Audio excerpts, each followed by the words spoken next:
जीवन में, राजनीति में कभी भी, कहीं भी आप कोई बहुत महत्वपूर्ण फैसला करते हैं, तो उससे पहले की आपकी तैयारी, रणनीति और जिस वक़्त आप वह फैसला कर रहे होते हैं, वह समय, यह सब मिलकर के उस नतीजे को तय करते हैं जो आपके हिस्से में आने वाला होता है। आप कामयाब होंगे या नाकाम।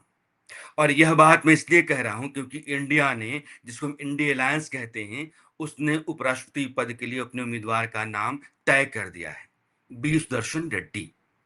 इससे पहले एनडीए ने अपना उम्मीदवार उतार रखा है, तमिलनाडु से सीपी राधाकृष्णन को। बी सुदर्शन रेड्डी आंध्र प्रदेश के हैं, सुप्रीम कोर्ट के जज रहे हैं, गुवाहाटी और आंध्र प्रदेश हाई कोर्ट के भी जज रहे हैं। यानी कि इंडिया जो कांग्रेस की अगुवाई में अपनी बैठक के बाद एक आदमी के नाम पर सहमति ले चुका है, उसने एक लड़ाई तो अपने तरीके से कामयाब लड़ी, दक्षिण बनाम दक्षिण, तमिलनाडु बनाम आंध्र प्रदेश, इसमें कोई दो राय नहीं है। लेकिन उपराष्ट्रपति जैसे महत्वपूर्ण संवैधानिक पदों के लिए अलग-अलग राज्यों के दल जिस तरीके से वोट करते हैं, अगर आप उस तरीके पर जाएँगे, तो आपको यह समझ में आता है कि इंडिया ने यह लड़ाई पहले ही गँवा दी है। उसने बाज़ी अपनी हार ली है। या एक तरीके से आप यह भी कह सकते हैं कि एनडीए को उसने वॉकओवर दे दिया है। क्यों दिया है? इसको समझते हैं। आंध्र प्रदेश में लोकसभा और विधानसभा के चुनाव हो चुके हैं 2024 में और 4 साल बाद वहाँ विधानसभा के चुनाव हैं। आंध्र प्रदेश में जितनी भी लोकसभा, राज्यसभा की सीटें हैं, 90% एनडीए के पास है। जनसेना, टीडीपी और बीजेपी। जो बाकी सीटें हैं, वो वाईएसआर कांग्रेस के पास हैं और बीजेपी ने अपना उम्मीदवार उतारने के बाद अलग-अलग दलों के साथ संपर्क साधना शुरू किया और जगन मोहन रेड्डी के साथ राजनाथ सिंह ने बात करके उनकी सहमति ले ली कि हाँ, हम एनडीए के उम्मीदवार का समर्थन करेंगे। यानी कि आंध्र प्रदेश थे जिस राज्य से आप अपने निर्णय से पहले यह जान गए हैं कि कोई भी वोट वहां से नहीं मिल रहा है, उसके बाद भी वहां से अपने उम्मीदवार को आप चुनते हैं, आपकी समझ की बलिहारी है। तमिलनाडु जहां से बीजेपी ने अपना उम्मीदवार उतारा है, वहां अगले साल चुनाव है और उन चुनावों में अपने राज्य के उम्मीदवार का साथ देना वहां की सबसे बड़ी पार्टी डीएमके, जिसके मुखिया स्टालिन तमिलनाडु के मुख्यमंत्री भी हैं, उनकी मजबूरी हो जाएगी। एक धर्म संकट जो एनडीए ने स्टालिन के सामने खड़ा किया, उस धर्म संकट को और बढ़ा दिया है इंडिया ने। तमिलनाडु से कांग्रेस या डीएमके के किसी भी नेता को आप चुन लेते तो यह लड़ाई थोड़ी आसान हो जाती इंडिया के लिए और मुश्किल हो जाती एनडीए के लिए। लेकिन ऐसा नहीं हुआ। अब आते हैं हम आंकड़ों पर, क्योंकि जब मतदान होता है तो मोटे तौर पर अपने-अपने गठबंधन के भीतर सभी दल वोट करते हैं। लेकिन क्या किसी गठबंधन में इस दौरान टूट हो सकती है? अगर इंडिया अपने आप को एकजुट रखता है तब भी यह लड़ाई मजबूत मानी जाएगी। इस लिहाज से कामयाब मानी जाएगी कि एनडीए के मुकाबले में तमाम विपक्षी दल उसके विरोध में एकजुट थे। लेकिन ऐसा क्या संभव हो रहा है? मैंने आपको आंध्र प्रदेश की बात बताई कि जगन मोहन रेड्डी ने यह मन बना लिया है, फैसला ले लिया है कि वो एनडीए के उम्मीदवार सीपी राधाकृष्णन का समर्थन करेंगे।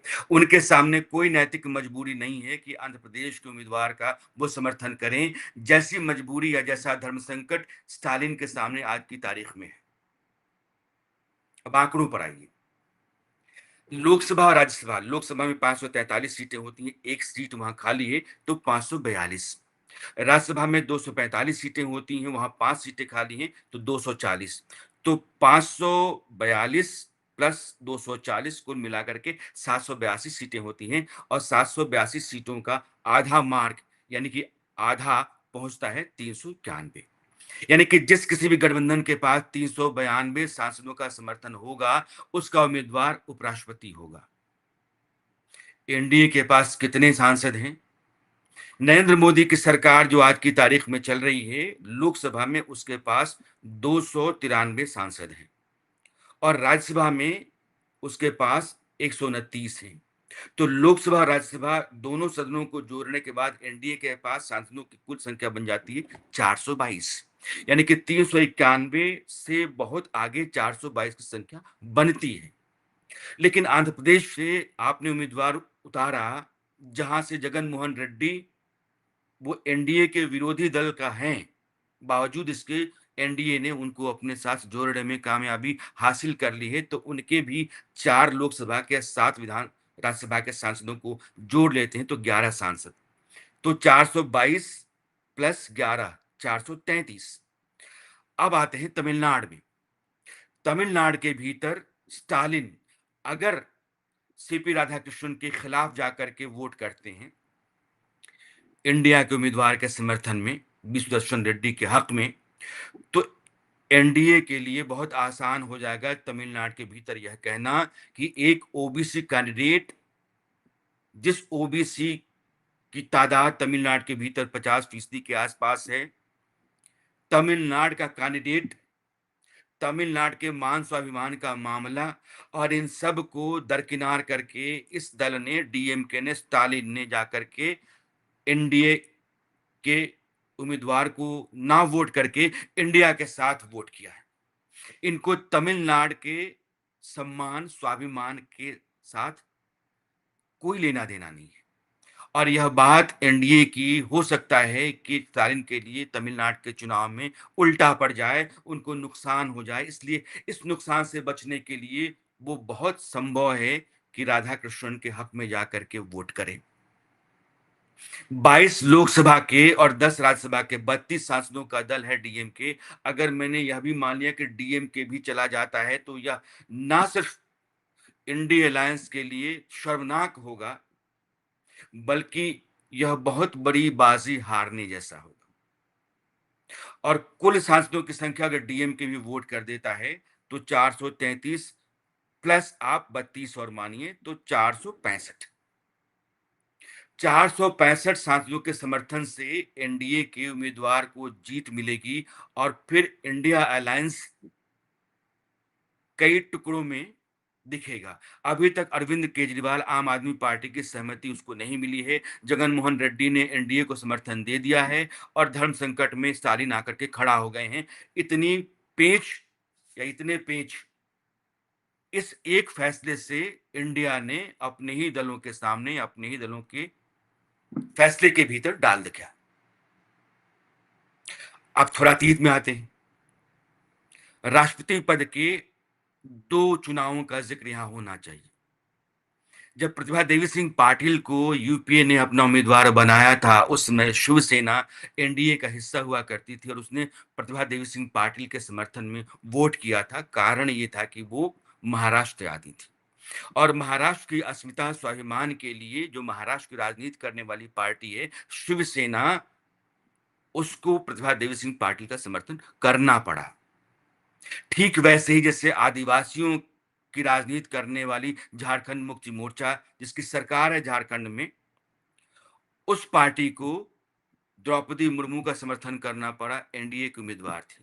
यूपीए में होने के बाद भी जेएमएम ने द्रौपदी मुर्मू का समर्थन किया और एनडीए में होने के बावजूद शिवसेना ने यूपीए की उम्मीदवार प्रतिभा देवी सिंह पाटिल का समर्थन किया। अलग अलग राज्यों में राज्य के दायरे में राजनीति करने वाले दलों की अपनी जो मजबूरियां होती हैं, उन मजबूरियों के लिहाज से एक बड़ा धर्म संकट, एक बड़ी मुश्किल डीएमके के सामने इस फैसले ने खड़ा कर दी है, जो इंडिया ने उपराष्ट्रपति पद के उम्मीदवार के लिए लिया है। और इसलिए मैंने कहा कि जब कभी भी आप कोई महत्वपूर्ण फैसला लेते हैं, उसके पहले आपकी जो रणनीति होती है, तैयारी होती है, वह यह बताती है, यह सब बताते हैं कि नतीजा क्या होगा। और इंडिया ने चुनाव के निर्णय के आने से पहले ही अपनी हार लिख दी है। और इस तरीके के फैसले जो होते हैं, वो बताते हैं कि राजनीति में कितना मैच्योर होना पड़ता है और एनडीए किस तरीके से हर बार ये साबित करता है कि वो 20 है और इंडिया अलायंस उसके मुकाबले में इस तरह के महत्वपूर्ण फैसलों के समय 12-13 के आसपास ठहरता है। यह जो फासला दिखता है, यह फैसला कभी-कभी पॉलिटिकल मैच्योरिटी को भी संदेह के दायरे में ला करके खड़ा कर देता है। इस वीडियो में इतना ही। मेरी आपकी मुलाकात फिर होती है। तब तक के लिए दीजिए विदा। नमस्कार।